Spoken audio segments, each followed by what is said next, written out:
In this video, I'll show you exactly how I got a completely winning position against a 2000 rated player in just 15 moves. But as any chess player knows, converting a winning position against the expert level player is one of the hardest parts about the game. So if you want to see if I closed it out and see the final position and the shocking outcome, you have to watch until the end of the video. And for everyone who doesn't know me, I personally went from 300 elo all the way up to 1600 elo in under a year. Only 5 months after reaching 1800, which is top 1% of the world. And if you think I'm special, I had a student going from 550 elo all the way up to 1200, literally doubling his elo in under 3 months of working with me. So keep watching. As always, I will give you the most important tip for my previous video, and it was for sure just being confident in your end games. I was up like 2 or 3 pawns and I was scared to sacrifice them. And instead of just going for an end game where I'm up 1 pawn with a rook behind it and an active king, I decided to constantly defend the pawns for absolutely no reason, and I made it pretty annoying for myself, and I was winning the whole way through, but I should have done a cleaner, sacrifice the pawns, and go for a end game that I know I can win. So most teachers stop there, but I go a step further. I actually want you to think uh, I'm winning and pause. Just pause and think. First of all, think, where is my advantage? If it's a pawn, well, probably your winning strategy will be making a passed pawn, pushing the passed pawn, promoting. If you're up the exchange or just pieces, that's not a winning advantage in the sense of you don't have a very straight and clear plan. One of the plans will be going for checkmate. The other plan will be to use your extra piece to win a pawn, then use your pawn and piece advantage to create a passed pawn and pushing your passed pawn. And you have to study like typical endgames so that you are comfortable in certain positions and endgames, so that if you are up, I was up 3 pawns, you just know that 1 pawn is enough, so you can sacrifice 2 pawns to get your king active, put a rook behind it. He takes the 2 pawns. Now you're still up a pawn with a rook behind it and an active king, and you just comfortably win because you know the end game. And I didn't know the end game too well. I knew it was winning, but I didn't knew it too well. I wasn't too confident, and I made it way too messy. So if you like tips like that, not just giving you principles that you won't apply because they're too vague, but instead you like me actually saying how to use a principle, consider subscribing. Let's get into the game. So I'm playing a 2000 rated player, and he started with the English. So of course I'm like 1800, maybe almost 1900. I for sure know all of theory, but already I don't know what to do. So usually I play like a Slav, but with the pawn here, like this is not really viable. So I just stuck with the plan. So you know it's gonna be a fantastic game if these are the 2 moves. And now he plays g3, going for a fianchetto. I am still trying to just play d5, and he develops, and I play d5. He develops the knight, which is the best move, but it's offering a pawn, which I just confidently take. I did think a long time about it, and here he plays a5. a4, I meant. He's white. So a4, and here I already, I don't know, I feel pretty stuck. I'm up a pawn, but can I defend it? Not really. What do I do? Apparently I have to fianchetto as well, but I just develop. He castled, Um, I'm already wrong. Hitting castle. I put my bishop on f5. He developed his knight, and here I'm completely winning already. I mean, pretty winning already. So I could say like, oh, this obviously just exploits the light squared weaknesses. But I mean, if you're gonna play a game, are you really gonna find moves like this? Because I said I'm exploiting light squared weaknesses? Of course not. Of course not. So, how do I rewire our brain? I didn't find it as well. Our brain, so that next time we do see these moves. So, and that's actually how I got way better this quickly, like reaching 1600 in a year, not even. So, first of all, what I should have thought is a4. And something very important you have to know about pawns is they move only straight and only attack diagonally. Nice. But what does that mean? It means that if you move a pawn, these squares are very, very weak. And if you also move this pawn already, that means that these two pawns are completely for grabs. Second of all, what is happening? So, your light squared bishop is actually just staring into a brick wall. Your knight is on a dark square, controlling light squares, but only at a medium distance. So the close light squares are pretty weak. So first of all, you move these pawns, leaving all of these squares very vulnerable. Second of all, you let a pawn of mine in your territory, further reinforcing my light squares. Second of all, I have a very active light squared bishop on your weak squares. So I already should have thought, like, these are Swiss cheese. Like, all of this is so weak. Can I put a knight in? And the answer is yes, just go here. He could castle, I go for the weaknesses, and he instantly has to find a backwards knight move so that I cannot just take control of everything. His other option is to let him en passant and lose another pawn. I mean, in this position, I'm up 2 pawns. I have a very straightforward plan of development. And I mean, apparently I have to do some annoying things first. I probably would play this. Fair enough. I mean, you could shuffle here.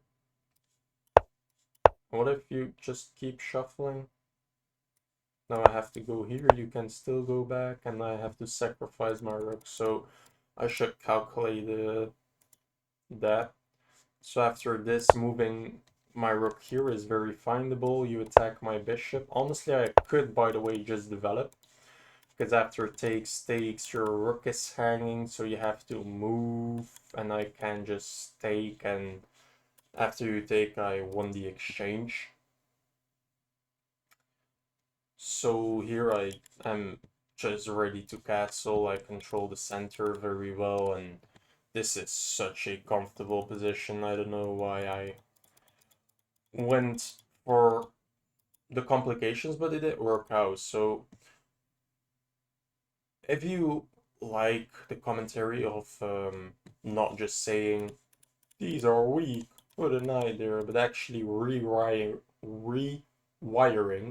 our brain so that the next time we will actually think of, wow, these are very weak. Can I put a knight in and control his weaknesses and making it so that you can actually find the moves that I'm telling you? Consider subscribing because my whole channel is content like this and actually tips like this, which I don't understand why no one does it like this. Like everyone just tells you to, oh, I'm taking control, I'm doing this because of that. Yeah, but you're not actually finding it the next time. There is no way you just hear a principle and the next time you should use the principle, you're like, oh, I hear this. There's no way. You have to actually find a signal that says and tells you, like, oh, this is a moment where you should use this principle. What was the principle about? But like I told you, let's rewire our brain because I didn't find it. So I put my knight here, he castled, and here is another move I should have done better. So first of all, I am playing a opponent that is 300 points higher than me. I'm pretty sure I was just scared of the number. In any game, I just take the center, attack his knight, move my bishop out, my queen out, castle, put my rook in the center. I'm so dominating if I take the center, but here I was scared. I just wanted a safe position with safe development, with safe, and I was just scared of a number, which sounds dumb, but I mean, you probably know it. So I played d6, and here he blundered again. So he put a knight in the center, which is nice, but I can just move back, still controlling everything. And now he has to be careful because I can move my knight anywhere I want, controlling all of the squares that I want with an attack on his knight. I can also develop a bishop with an attack on the knight, and then castle. So he has to be careful, and he was. Uh, And here I'm totally winning already after, what is it, move 9.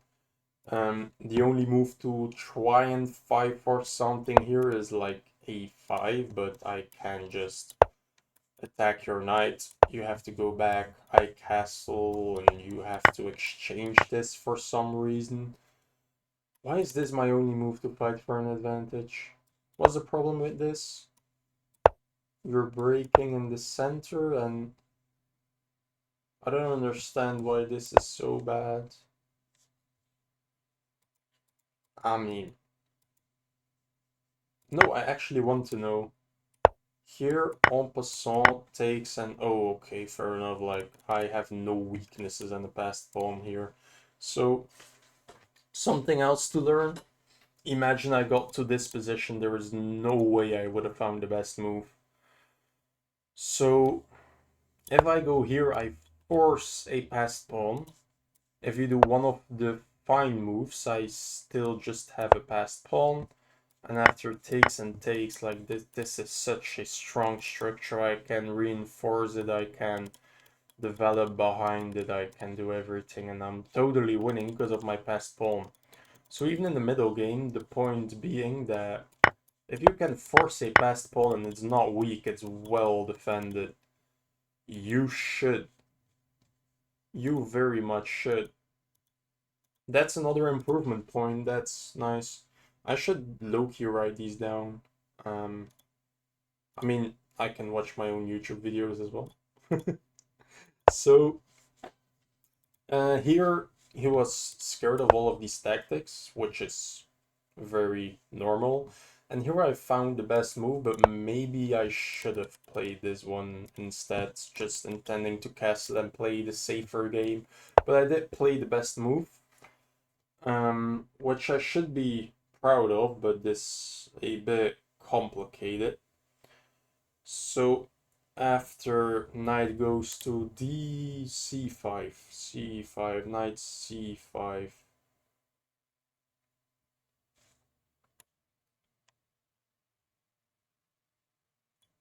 Did I make a mistake? Wait, wait. So e6, knight d4, bishop g5, knight c2, knight d5, and oh no, okay, I confused. I thought now I play this. No, so he went for e6, and here I thought like that was a horrible move. Like you're just making a target for me. Wait, this didn't happen. Knight to... Oh no, knight to d5. My bad. knight to d5 happened. I confused these two moves. That's why I was confused. So my intention here was that if you take, I make a complete pawn chain and I'm comfortably up a pawn. Taking has to be horrible. His only way to fight for an advantage, which I didn't see, was knight here. But I just take, rook takes. I activate my knight, which I would consider castling first. But this move is very annoying, and after takes and takes, now I have to defend this. Then you can deactivate my bishop, and I can try something, but you will always be able to infiltrate and cause annoying threats. So one thing, like, did you see, like, here and here, and now one of the best moves is this, and after this, this is still one of the best moves? So if you calculate this true and you see that this is a constant recurring threat, try to switch it up. Make sure he can't play it. So now this is the best move, which just makes a weakness, makes a backward pawn. I defend it. If I castle, you don't really have a threat. I can just go back. This is such a weakness, and I'm up a comfortable pawn with a safe king, and this is the best line of the engine, but I don't understand why, because it's so comfortable for me. Instead, he played e4 instantly, which I thought was a pretty bad move. Here I consider this to further cause trouble on the light squares, and his only way to stop me is to trade, after which I can castle, and I should have found this move. So how do you find this move? Like, one of my only trouble points is my king is in the center.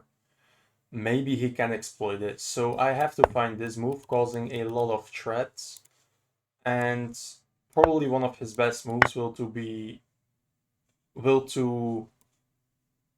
be, I have to say, to break open the center like this. This is one of the only lines that causes complications, but I can attack you, castle still, and I'm in a very comfortable position. So I should have seen this. That would have granted me a very not complicated position, but after this I took. So the best move is to take, but now I have this, and this is asking a queen trade. It's threatening this, and after you put your knight here, this is a free pawn, which I cannot take, because I have... Oh, because I lose this. Okay, fair enough.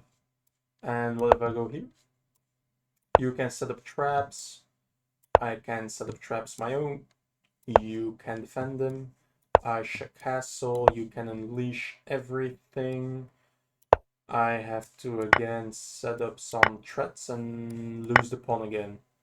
Yeah, okay, fair enough. So I will lose a pawn in any line. So that doesn't matter. And so that was his best move, but he took like this. And I found this incredible resource just attacking him and exploiting his light squared weaknesses again. So that's a big theme, like exploiting these weaknesses. And here, I analyzed this game afterwards with him, and he said, like, here I'm winning, but after the sacrifice of this pawn, I was already not winning anymore. That's not true. Don't tell him. So I found the best move, which is a pretty complicated sequence, which I calculated a long time, but there was no line I'm not winning. And this is the position. He thought, like, okay, you're up 2 pawns, but your king is not safe and your rook is pretty dead. So here he thought he was more comfortable than I am, which is not true at all. And after rook takes on f8, he played knight to d6. So here is a moment we have to breathe. So what's going on? My king is quite safe for the moment, but I should try to make it more or save really. And his queen can try to infiltrate somewhere here. So I was scared of his number and thought about queen here. If you want to activate your queen, you can only go here. I was considering this move, I was considering the best move, I was considering this move, but after you attack me, I have to go back here, so that didn't make any sense really. So I was only considering these two moves, and I thought the problem with this move would be that you can attack me. But that's not a problem. I can even give up this pawn, go queenside, and just start an attack. And I was scared of the number. Like in any blitz game, I do this. Like, is this not? Oh, you can take like this. Yeah, obviously. But in any blitz game, I do this. This is such a nice and comfortable position. You have to go here. I can instantly pawn break, and if you take, I can pin you. You have to defend everything. I'm threatening checkmate here, so you have to stop it. I can still take and go back, and now this will be annoying. I can sacrifice my knight. Oh, no, no, no. I'm not cutting it out, but pause. That didn't happen. So, I'm not cutting it out, but can you cut it out of your brain, please? So, this is such a nice and comfortable position, and I was just scared of his number. Like, obviously, I'm completely winning. I'm up 2 pawns. Put your queen active, make your king safe, and if he wins like one or two of these pawns, I can at least generate a massive attack. And I converted my static advantage, so the very easy to see and very clear material advantage, into a dynamic advantage, which is this activity, initiative, and tempo, and like these more vague IDs. But I'm a very static player. If you want to attack me, but I get a pawn for it, like, do your thing and I'll defend and be up a pawn. So I'm a very static player, so I didn't want him to infiltrate. And here, if I remember, oh, he played rook to a2 defending, which is again a bad move. And in the analysis, in this position, he said like queenside castling is way too risky. I get an open file, I get to attack you, and queenside castling is probably where you lost a massive amount of your advantage. Yeah, don't tell him. So I played the best move, and after this he played queen to e2, only way to survive. If you don't do that, for example, I can just infiltrate like this and make a pawn break here, opening up my rook. And I'm completely winning. So queen to e2, the best move, and now I had to go back here. So the threat is obviously these two things. I only have one square to defend them. So I went here to then go here. Or like, where was my queen? Like here somewhere? Doesn't matter. Oh yeah, here, and then I queenside castled. So I could have just gone here, and it doesn't matter if he tries to infiltrate like this. I was just scared of the number. Like, he wasn't playing all too well, and still I was very scared of the number. So the only way to find is to fight is a5. He didn't find that. He played rook to e3 again, attacking my knight, and here is where I lost a big portion of my advantage. So I tunnel visioned on this ID. I thought here, and I am threatening checkmate in 2, which has to be nice. And I thought here, you probably have to move your queen. I can attack your queen, and I can attack your knight after, and if you move your knight, I get this fork, and I'm completely winning.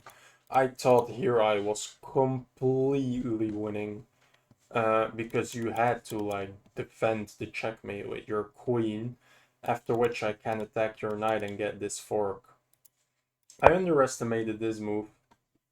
And so here again, I'm still completely winning, but I um I had to take a breather here. So I have these two moves. I was looking at both of them, but I thought after here you take, I trade, then I can attack your knight, and I'm too late. So here takes, and if I take, you still control this, so I should fight, like, to take the knight first, but that doesn't work. So I thought about this, but then you have takes, you take this, and apparently this is fine for you and a draw. I mean, yeah, material is equal here, right? And my king is as unsafe as yours is. So here I didn't see this move, and fair enough, he found a incredible resource that I didn't see. But after this move, I still have this moment where I thought about this takes, and I saw this check, I thought here, and here my knight is trapped, was my thinking process. I don't know why I didn't see this. Like, obviously. And I thought, like, if he trades queens first, then his king can come here and my knight is trapped, but you can because it's check. And yeah, this is quite tilting. After takes and takes, your best move is actually to trade queens. If you don't, I just trade queens. I go to a outpost or pick your knight first and then go to an outpost. And I hope you don't hear my dog. She's going crazy. So this is such a nice and comfortable position, and I don't know why. I thought my knight was trapped after. So instead of this, I played this inferior move, and after takes and takes, he played rook to b2, and I saw I just take to open up this file to get my rook active, and now I have the chance to take this if I want, but I calculated this sequence that taking this would would stop my vision on these two squares, and you can actually threaten mate, and it's quite annoying to stop. So after takes, oh yeah, I also lose this. And you have a rook sacri. I did not see this. Takes, check, here, mate. Beautiful. Yeah, beautiful. Fair enough. So I didn't see that. And so after h4, I play the inferior move because after takes, rook here and the trade, the point is this pawn is gone. This pawn is very important for my king's safety. My king feels unsafe now. His roof is gone, like his incredible villa roof is just torn away here. So now this position, I'm still winning. I'm still completely winning, but here I have to seize control here so that it's not as easy to infiltrate, and I have to sacrifice a pawn to win it back. And now this all doesn't matter because your rook isn't here, my queen is completely fine, and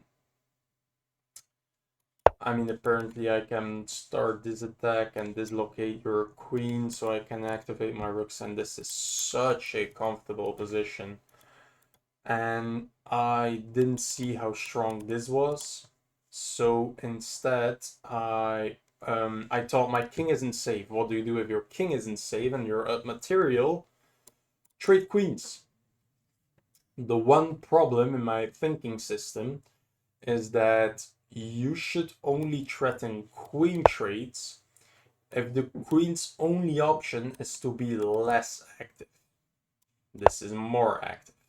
This is threatening check. This is defending the pawn. This is attacking here. This is defending this. This is maybe threatening some sacrifices with the weird checkmates you just saw.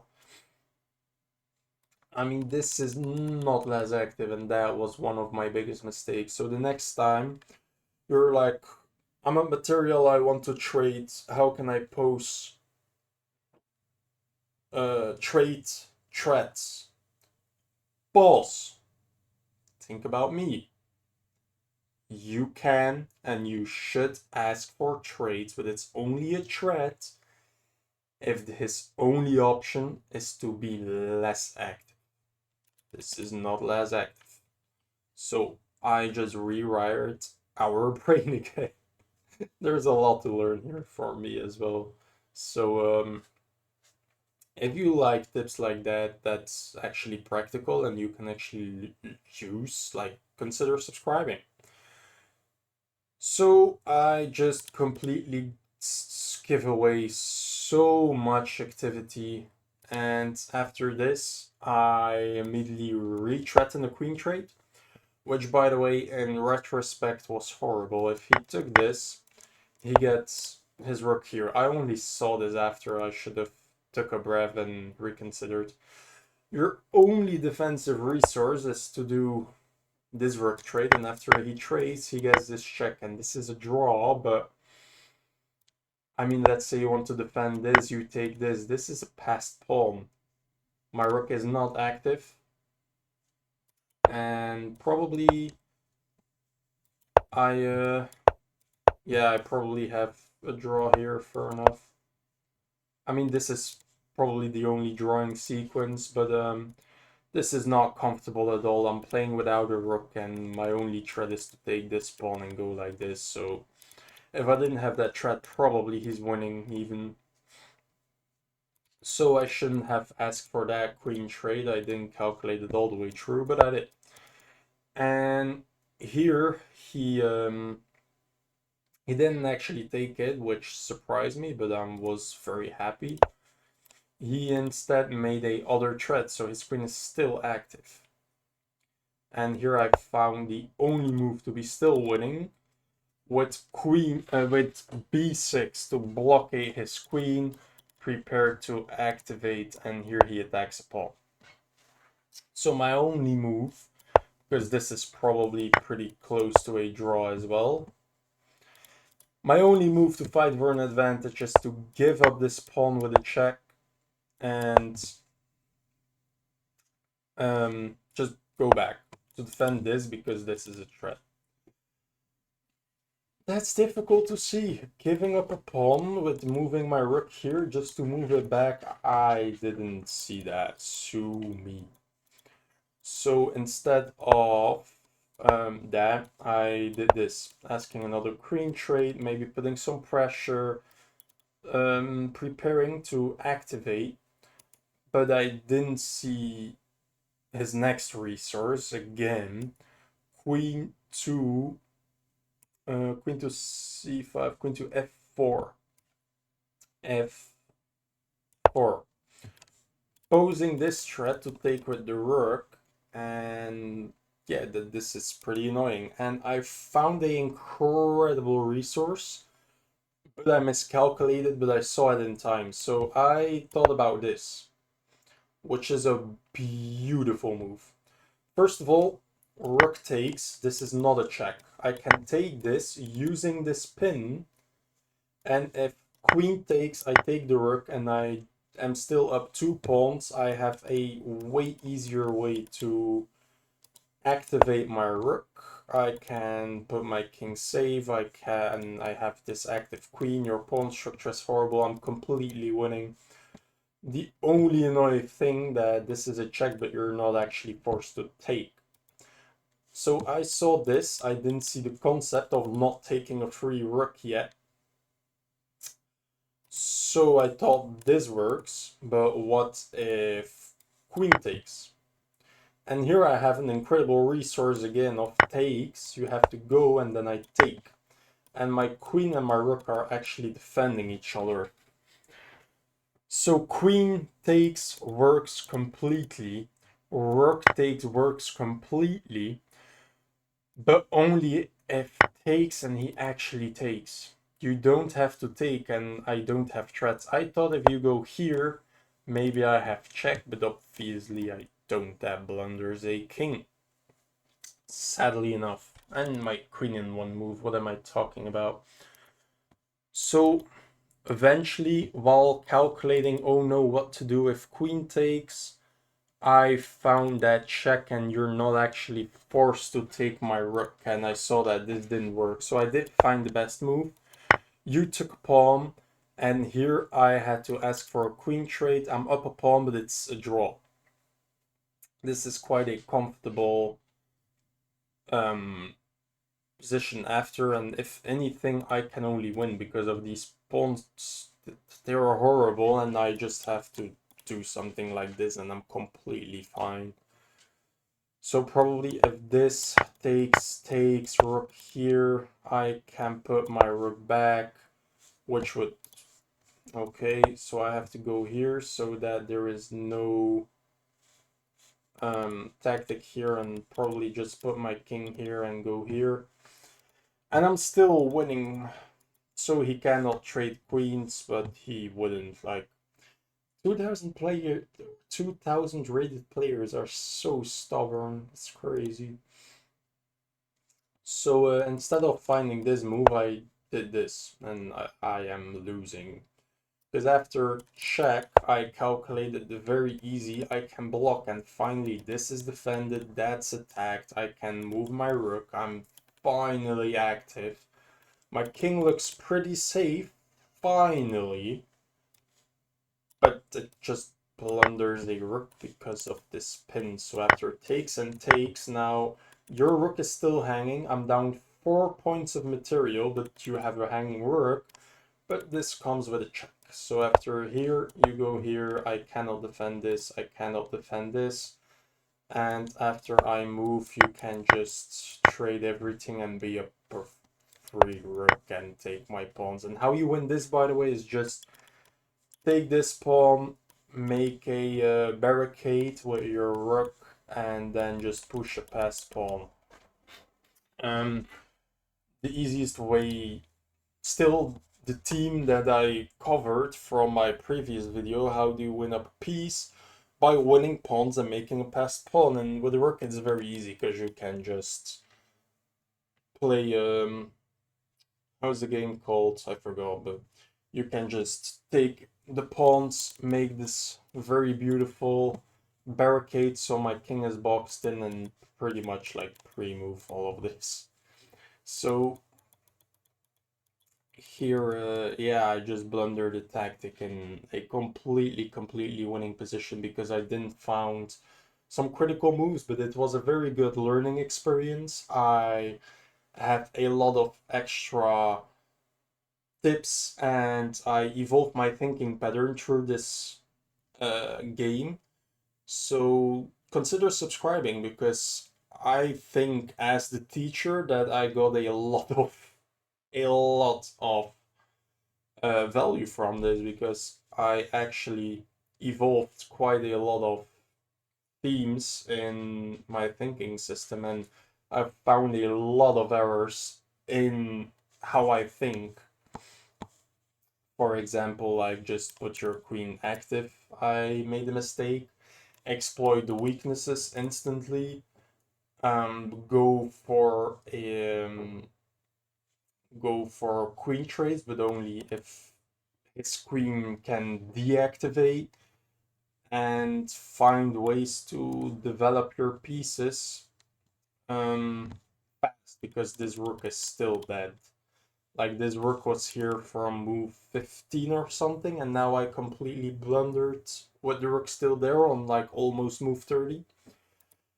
So I learned a lot, and I hope you did as well, and consider liking, subscribing, and I will see you in the next one.